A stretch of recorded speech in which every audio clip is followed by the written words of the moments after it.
সলিল চৌধুরী শুধু একটা নামই নয়, সঙ্গীতময় জীবনও। পথে ঘাটে কারখানার গেটে যেখানেই লড়াকু মানুষ, সেখানেই ভাঙা হারমোনিয়াম গলায় ঝুলিয়ে সুরে সুরে স্ফুলিঙ্গ জাগিয়ে তুলেছেন তিনি। সেই স্ফুলিঙ্গ একদিন দাবানলে পরিণত হবে, এই আশ্বাস, এই বিশ্বাস নিয়েই তিনি গণনাট্য সংঘের একজন একনিষ্ঠ কর্মী হয়ে ওঠেন। কর্মী আর স্রষ্টার ঘটে সমন্বয়। শুধু সঙ্গীতের জগতেই তিনি নিজেকে সীমাবদ্ধ করে রাখেননি, তুলে নিয়েছেন কলমকেও। ড্রেসিং টেবিল, গুণময় গুঁইয়ের জীবনচরিত তারই ফসল। লিখেছেন অজস্র কবিতা এবং গান। আমাদের আজকের গল্প সলিল চৌধুরীর ড্রেসিং টেবিল।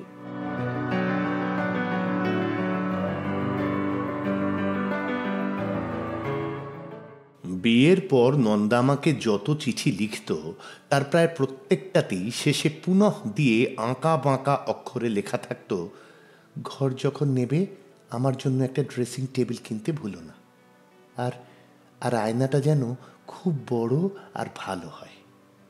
বিয়ের আগে নন্দার বাড়ি যখন যেতুম, প্রথমেই নজরে পড়ত দরজার সামনের দেওয়ালে একখানি চটা ওঠা আয়না। তাতে মুখ দেখলে ওহ, যা দেখাতো! নাক থেকে কপাল পর্যন্ত পুরো 1 হাত লম্বা, আর ঠোঁট থেকে চিবুক মাত্র 1 ইঞ্চি। আবার একটু নড়লে চড়লেই আয়নায় নানা রকম ভঙ্গি করে মুখ ভ্যাংচাতো। রীতিমতো মন খারাপ হয়ে যেত আমার। আর নন্দা হাসত, বলতো, তোমার কাছে যখন যাব তখন ভালো আয়না কিনে দিও। পরবর্তী জীবনে নানা সমালোচকদের সম্মুখীন হতে হয়েছে। তাঁদের সমালোচনায় নিজের প্রতিবিম্বও দেখেছি। দেখে বেশিরভাগ সময়ই মনে পড়েছে নন্দার বাড়ির সেই আয়নার কথা। সে কথা থাক, বিয়ের ঠিক পরে তখন আমার 2-3টে খবরের কাগজে ভালো চাকরি পাওয়ার কথা হচ্ছে, মানে এই হলো বলে আর কি। সেটা না হওয়া পর্যন্ত কটা দিন নন্দা তার বাবার কাছে থাকবে, ঠিক হলো। আর চাকরি হলেই ঘর ভাড়া নিয়ে নন্দাকে কলকাতায় নিয়ে আসবো।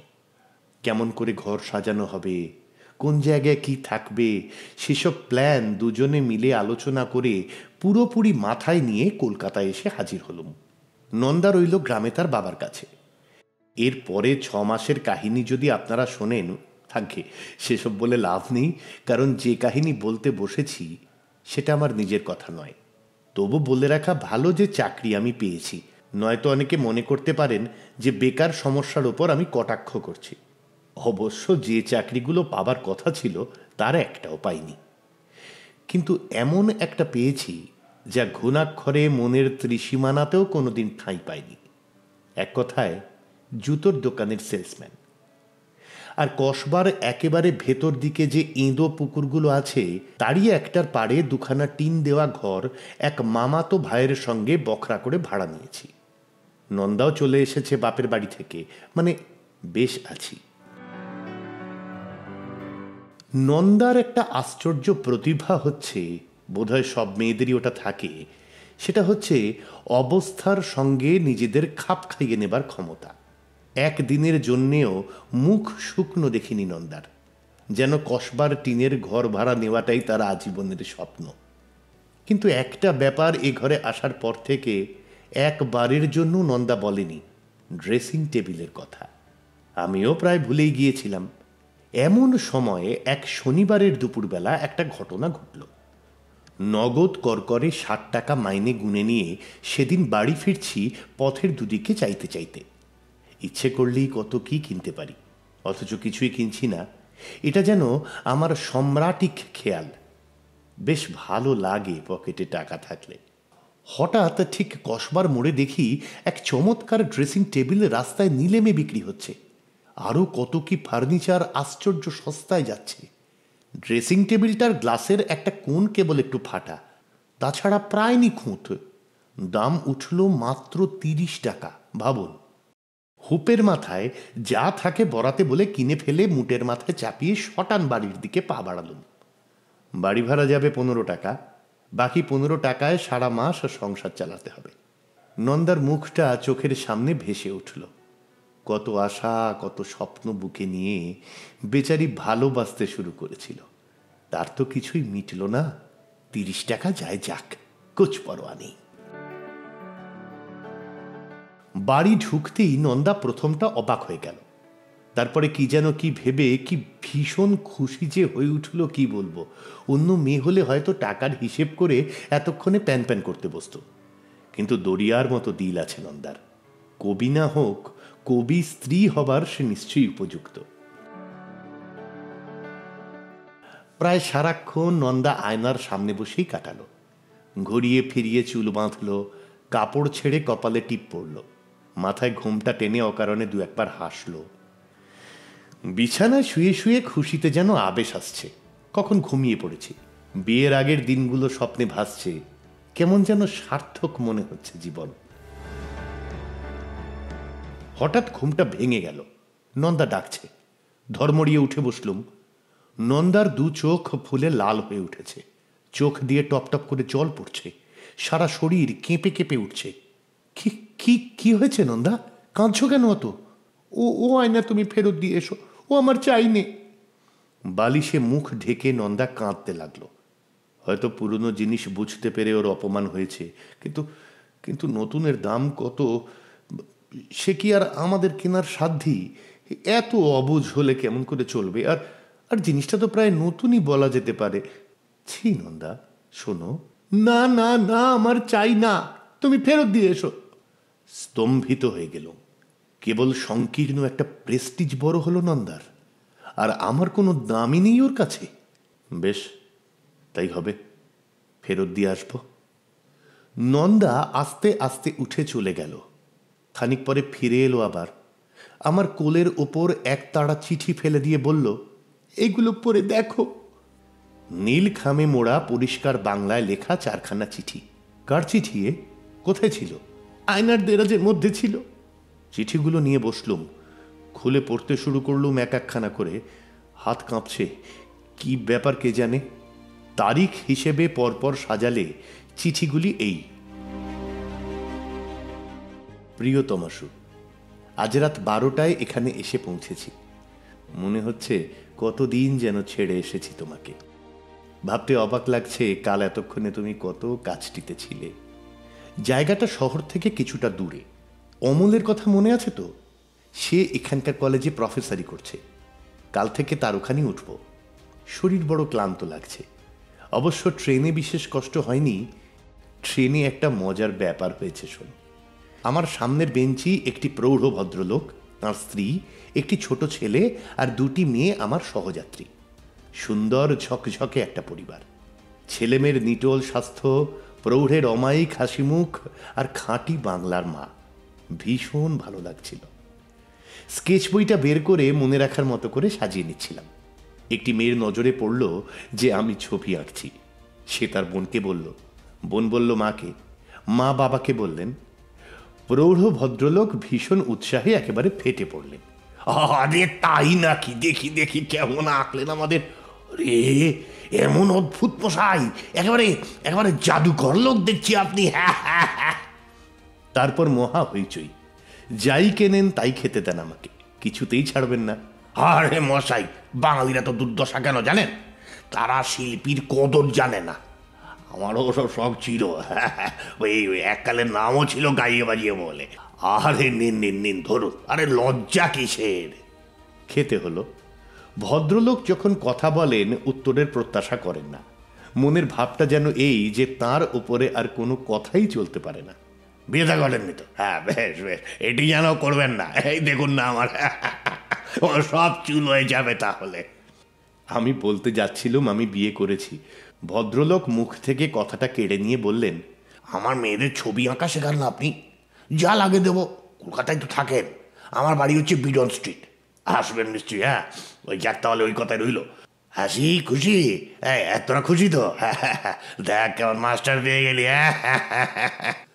কোনো কথার উত্তর দেবারই অবকাশ নেই আমার। বন্ধুটি জিজ্ঞেস করল, সত্যি আসবেন তো? হ্যাঁ হ্যাঁ, আসবো। উপায় নেই। ইতিমধ্যে ছোট ভাইটি আমার ব্যাগ হাতড়ে অ্যালবামটা টেনে বের করেছে। আঙুলে থুতু লাগিয়ে ছবি উল্টে দেখছে। মা বললেন, ছি খোকা, অসভ্যতা করো না, রেখে দাও। না মা, মাস্টারমশাই আমাকে দেখতে বলেছেন। বলুন না, আপনি বলেননি? হ্যাঁ হ্যাঁ, আমি ওকে দেখতে বলেছি। এরা সব এক জাতের। ভদ্রলোক রানাঘাটে নেমে যাবেন, তোমার তৈরি লুচি বের করলুম, খেতেই হবে। খোকাকে দিলুম, বোনদের দিলুম, নানা কথা হলো, দেশের স্বাস্থ্য, টেনান্সি অ্যাক্ট, কমনওয়েলথ। তারপর তাঁরা নেমে গেলেন। গাড়ি ছাড়ে ছাড়ে হঠাৎ ভদ্রলোক বললেন, আরে ভালো কথা, আপনার নাম ঠিকানাটা তো জানা হলো না। বলুন বলুন। তিনি কাগজ কলম বের করলেন। একবার বললুম, শুনতে পেলেন না। আবার বললুম, রহিমউদ্দিন চৌধুরী। হ্যাঁ, রহিমউদ্দিন চৌধুরী। হ্যাঁ। লিখে নিলেন, কিন্তু হাত কাঁপল। ঢোক গিলে বললেন, তা তা বেশ বেশ, কিন্তু ধরার উপায় নেই। হ্যাঁ হ্যাঁ, দেখলে মনে হয় ঠিক যেন বাঙালি, তাই না গো? হ্যাঁ হ্যাঁ। আবহাওয়াটা সহজ করার জন্য বন্ধুটি তেমনি হেসে বলল, ভুলে যাবেন না, আসবেন কিন্তু, বিডন স্ট্রিট। হাসবার চেষ্টা করলুম। গাড়ি ছেড়ে দিল। দেখতে পেলাম খোকার হাত থেকে মাছ ছুঁড়ে ফেলে দিলেন খাবারটা। তোমার হাতের তৈরি সেই খাবারের টুকরোটা প্ল্যাটফর্মে পড়ে রইল। ডাক ছেড়ে কাঁদতে ইচ্ছে করলো। মনে হলো কামড়াশুদ্ধ লোককে ডেকে বলি, দেখো দেখো, তোমরা বড় অবিচার হলো, দেখো। কেউ কিছু জানল না। আমি চুপচাপ বসে রইলাম। সমস্ত দিনটাই আমার মাটি। সব কথা এখন আর মনে নেই, মনে রাখতেও চাইনি। মাঝে মাঝে বন্ধুটির কথা কানে ভাসছে, ভুলে যাবেন না, আসবেন ঠিক, বিডন স্ট্রিট। মনে মনে বলি, না, তোমাদের ভুলবো না বোন, তোমরাই নতুন বাংলা, তোমাদের মুখ চেয়েই যে আমরা বেঁচে আছি, তোমাদের ভুলবো না। চিঠির উত্তর দিও, তোমার রহিম। বউ, আজ সকালে অমলের বাসায় এসে উঠেছি। পথে আসতে দেখেছি বহু লোক ঘর বাড়ি ছেড়ে চলে যেতে শুরু করেছে। থমথম করছে সমস্ত শহরটা, লোকে জোরে কথা পর্যন্ত বলছে না। বুঝতেই পারছো, হঠাৎ একেবারে এর মাঝখানে এসে পড়ে হতভম্ব হয়ে গেছি। ব্যাপারটা ভালো করে বোধগম্য হওয়ার আগেই শুনি অমল চাকরিতে ইস্তফা দিয়েছে, মালপত্র বাঁধা ছাদা হচ্ছে। 2-1 দিনের মধ্যেই ওরা পাকিস্তান ছেড়ে কলকাতায় রওনা হবে। আমাকে ওরা আশা করেনি। অমলের বউ একটু ফিকে হাসল। ব্যাপার কি অমল, কি খবর বৌদি, তোমরাও শেষকালে চললে? বৌদি হাসবার চেষ্টা করল। তোমাদের দেশে তো আর আমাদের জায়গা হবে না ঠাকুরপো। আমাদের দেশ? আমাদের দেশ মানে? খুলনা তো অমলের দেশ, আমার দেশ 24 পরগনা। আরে যাচ্ছ তো আমার দেশেই শুনছি। আজকাল আর তা নয়, এখন মুসলমানের দেশ পাকিস্তান আর হিন্দুর দেশ হিন্দুস্তান। অমল বলল বৌদিকে, তুমি যা করছিলে তাই করো গিয়ে। জিনিসপত্র গোছাতে বৌদি চলে গেল। চুপচাপ অমলের দিকে চেয়ে বসে রইলাম। অমলের বাচ্চাটা নতুন হামা দিতে শিখেছে, ফুটফুট করছে সুন্দর, সামনে 2টো দাঁত উঠেছে। সে তার বাপের পা ধরে দাঁড়াতে গিয়ে ধপ করে পড়ে কেঁদে উঠল। অমলের ভ্রুক্ষেপ নেই। শোন রহিম, কথা আছে তোর সঙ্গে। হ্যাঁ হ্যাঁ, বল, শুনছি। বাচ্চাটাকে কোলে তুলে নিলাম। অমলের কাছে যা কথা শুনেছি তার মোট কথাগুলো তোমাকে জানাচ্ছি। শহর থেকে কয়েক মাইল দূরে নমশূদ্রদের গ্রামে একটা ভীষণ কাণ্ড ঘটে গেছে। নমশূদ্ররা বেশিরভাগই চাষি নয়তো জেলে, স্বভাবতই তারা গরিব। কিছুদিন ধরে জমিদারদের অত্যাচারের বিরুদ্ধে তারা একজোট হচ্ছিল। তাদের 2জন নেতাকে ধরবার জন্য পুলিশ ওয়ারেন্ট বের করে। নেতাদের মধ্যে একজন হিন্দু, একজন মুসলমান। তাদের ধরার জন্য গ্রামে যখন একদল পুলিশ ঢোকে, চাষিরা তাদের বলে ফিরে যেতে। তাতে কাজ না হওয়ায় কিছুটা উত্তম মধ্যম দিয়ে তারা তাদের বের করে দেয় গ্রাম থেকে। এরপরেই ঘটনার শুরু। বহু আর্মড পুলিশ আর বেসরকারি গুন্ডা বাহিনী গিয়ে হাজির গ্রামে। স্ত্রী পুরুষ নির্বিচারে শুরু হয় প্রচণ্ড অত্যাচার। গ্রামকে গ্রাম তারা জ্বালিয়ে দেয়, আর যা পায় লুট করে নিয়ে আসে। সমস্ত মানুষ গাঁ ছেড়ে পালাতে শুরু করে। আর্তচিৎকারে আকাশ বাতাস ভারী হয়ে ওঠে। এদিকে জোর প্রচার চলতে থাকে যে হিন্দুরা হচ্ছে পাকিস্তানের শত্রু, ওদের তাড়াও। এই সুযোগে শহরে গুন্ডারা হিন্দুদের কয়েকটা দোকান লুটপাট করে আগুন দেয়। সদর রাস্তায় ওরা শাসাতে থাকে হিন্দুদের। আনোয়ারকে তোমার মনে আছে? সেই যে স্কাউন্ড্রেলটা কলেজে একদিন তোমাকে কুৎসিত ইঙ্গিত করেছিল। শুনেছিলাম একজনের সঙ্গে শেয়ারের বিজনেস করার নাম করে তার যথা সর্বস্ব মেরে দিয়ে পাকিস্তানে চলে এসেছে। এখন শুনি সেই নাকি এখানকার গুন্ডা বাহিনীর মস্ত বড় কর্তা, তিনিই নাকি লিড করছেন। শুনে পর্যন্ত রক্ত টকবক করে ফুটছে। রাস্কেলটার যদি একবার দেখা পাই তো ওর টুঁটি আমি ছিঁড়ে নেব, তুমি দেখে নিও। অমলরা চলে যাচ্ছে। কাল না গেলে পরশু যাবে, নয়তো তারপর দিন। কি বলবো ওদের বলো তো? লজ্জায় দুঃখে আমার বুকটা খান খান হয়ে যাচ্ছে। কি যেন আমার একটা করা উচিত বুঝতে পারছি না। অমলের দেশ ছেড়ে যদি অমলকে চলে যেতে হয়, আমার দেশকেই বা আমি আঁকড়ে থাকবো কোন যুক্তিতে? ভাবতে খারাপ লাগছে বড়। এখানে বিশেষ কাউকে চিনি না। একটি পরিচিত ছাত্রের সঙ্গে দেখা হয়েছে, তারা পিস কমিটি করছে বলল। সব কাজকর্ম এখানে প্রায় বন্ধ।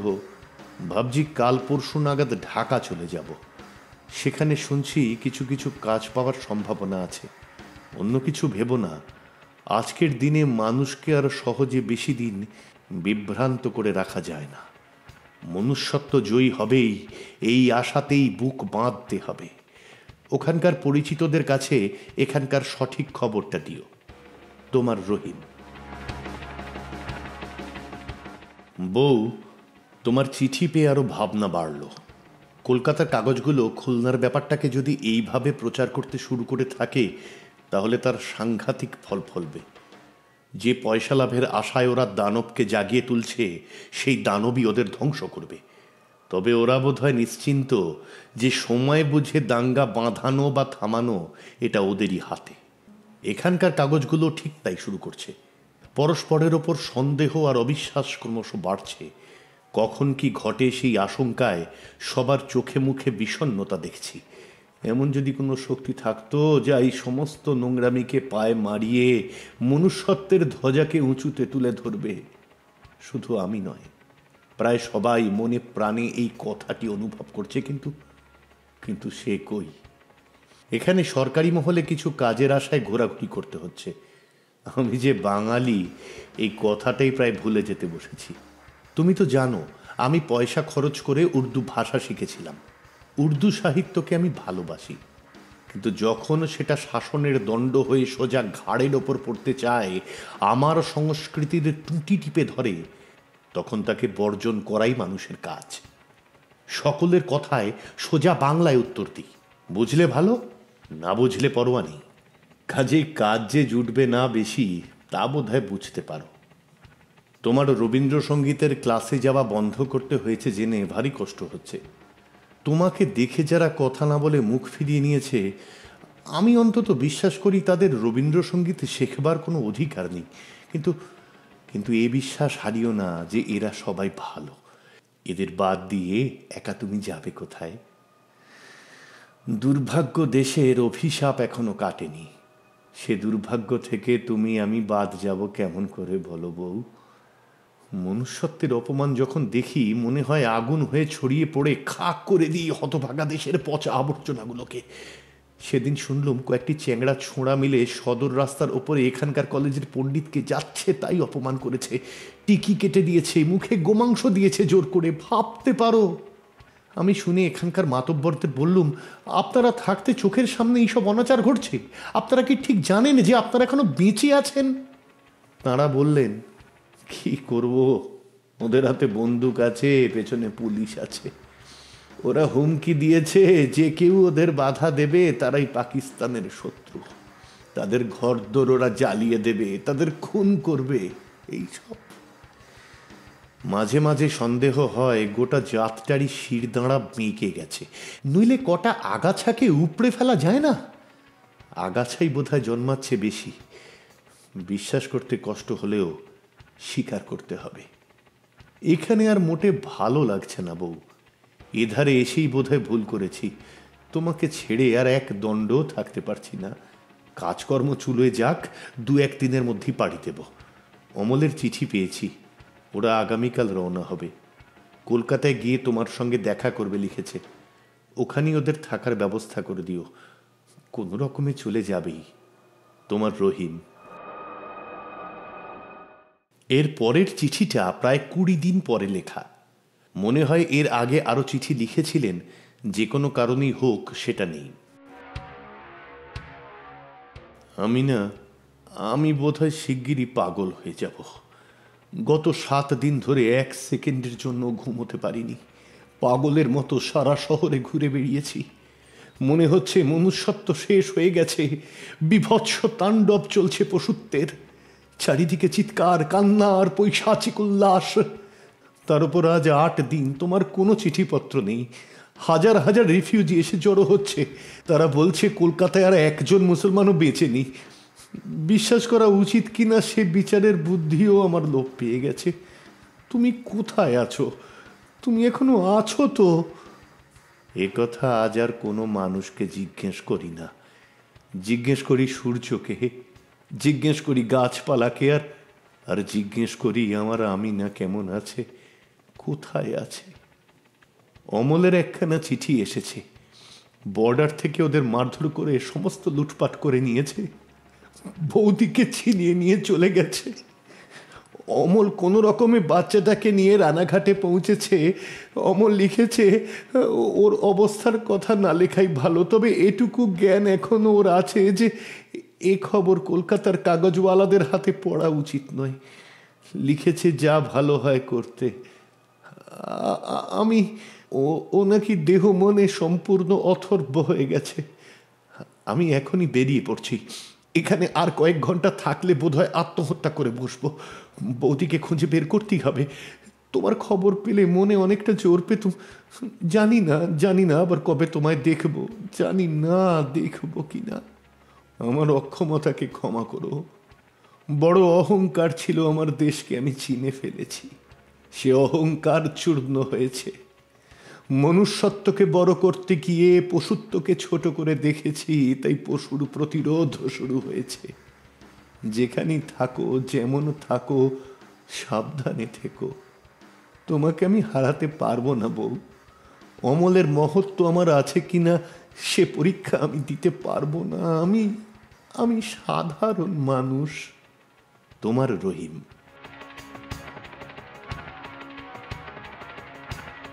চিঠি এ কটাই। পড়ার পর হাওড়া উজানি পাড়ায় গিয়ে খোঁজ করেছি শিল্পী রহিমউদ্দিনের বাড়ি কোনটা। কেউ বলেছে জানি না, কেউ বলেছে এ পাড়ায় কোনো নেড়ে ফেড়ে আর নেই মশাই। একজন পানওয়ালা শেষ পর্যন্ত দেখিয়ে দিল একটা একতলা বাড়ি। তার দুখানা ঘর নিয়ে ওরা থাকতো। বাড়িটার শোচনীয় অবস্থা। দরজা জানালার একটারও কপাট নেই। মাঝখানে কেবল একটা চট ঝুলছে। ডাকাডাকি করলে কেউ সাড়া দেয় না। শেষ পর্যন্ত চট সরিয়ে ভেতরে ঢুকে দেখি অন্তত 20 জন মেয়ে ছেলে, বাচ্চা কাচ্চা সদ্য, কেউ বসে কেউ শুয়ে রয়েছে। আমাকে ঢুকতে দেখে সবাই যেন চমকে উঠল। বাড়িটার চেয়েও তাদের অবস্থা খারাপ। জিজ্ঞাসা করলাম, রহিমউদ্দিন চৌধুরী এখানে থাকেন? তারা কেউ নাম শোনেনি রহিমউদ্দিনের। সেদিন সকালে খালি ঘর পেয়ে আশ্রয় নিয়েছে। পূর্ব বাংলার উদ্বাস্তু সব। শুনলাম এরই মধ্যে 4 বার হুমকি দেওয়া হয়েছে, রাতের মধ্যে উঠে যেতে হবে। একটি মধ্যবয়সী মহিলা ঘরের এক কোণে বসে বমি করতে শুরু করলেন। সবাই নির্বিকার। এক ধামা খইমুড়ি নিয়ে 2টি ছেলে ঢুকলো। দেখে মনে হলো স্কুলের ছাত্র। তারাই ওদের এ বাড়িতে জোর করে জায়গা দিয়েছে, দেখাশোনা করছে। তাদের জিজ্ঞাসা করলুম। একজন চিনত রহিমউদ্দিনকে, আমিনাকেও চিনত। তার দিদি রহিমউদ্দিনের কাছে ছবি আঁকা শিখতে আসতো। সেও আসতো দিদির সঙ্গে। তার কাছে সব খবর পেলুম। বলল, মাস্টারমশাই শুনেছি পাকিস্তানে আছে, কিন্তু আমিনা দিদি বোধহয় বেঁচে নেই। একদিন রাত দুপুরে এই ঘরটায় শিকল বন্ধ করে আগুন ধরিয়ে দেওয়া হয়েছিল। আমরা অনেক চেষ্টা করেছি আগুন নিভিয়ে ওদের উদ্ধার করতে, কিন্তু পারিনি। তখন ভীষণ গুলি চলছিল। ছেলেটির চোখ ছলছল করতে থাকে। বাড়িটার দিকে চেয়ে দেখলাম সমস্ত দেওয়ালগুলো পুড়ে কালো হয়ে গিয়েছে। পাশেই একটা নিম গাছ ঝলসে কুঁকড়ে গেছে। আগুন লেগেছিল সত্যি। নন্দাকে ব্যাপারটা বলিনি, কেননা একটা সন্দেহ আমার হয়েছে, আমিনা যদি পুড়েই মরে থাকে, ড্রেসিং টেবিলটা অক্ষত রইল কি করে। ছাত্রটি বলেছিল টেবিলটা ছিল পাশের ছোট ঘরটায়, হয়তো আমিনাও সে ঘরে ছিল, কিন্তু সে গেল কোথায়? নন্দার বিশ্বাস, কাগজে খবরটা বেরোলে আমিনা এসে নিয়ে যাবে তার ড্রেসিং টেবিলটা। তাই এই কাহিনী লেখা। আয়নাটা নন্দা কাপড় দিয়ে মুড়ে রেখে দিয়েছে। কাহিনীর এখানেই শেষ। প্রসঙ্গত একটা ঘটনার উল্লেখ করতে চাই পাঠক পাঠিকার কাছে। হয়তো তার সঙ্গে এই কাহিনীর কোনো সম্পর্ক নেই, কিন্তু সাদৃশ্য রয়েছে। গত 1 এপ্রিল একটি বাংলা কাগজে খবরটি প্রকাশিত হয়েছে। হাওড়া স্টেশনের নিকট গতকাল এক ব্যক্তিকে সন্দেহজনকভাবে ঘোরাঘুরি করিতে দেখিয়া পুলিশ গ্রেপ্তার করে। তাহার কাছে একটি ব্যাগের মধ্যে কয়েকটি তুলি ও কিছু স্কেচ ছবি পাওয়া গিয়াছে। সন্দেহ হয় সে হাওড়া স্টেশন ও পুলের প্ল্যান আঁকিয়া নিতেছিল। নাম জিজ্ঞাসা করিলে সে পাগলের ভান করে ও বলে, একজন মানুষ। খবরের হেডলাইনে লেখা, পাকিস্তানের গুপ্তচর গ্রেপ্তার।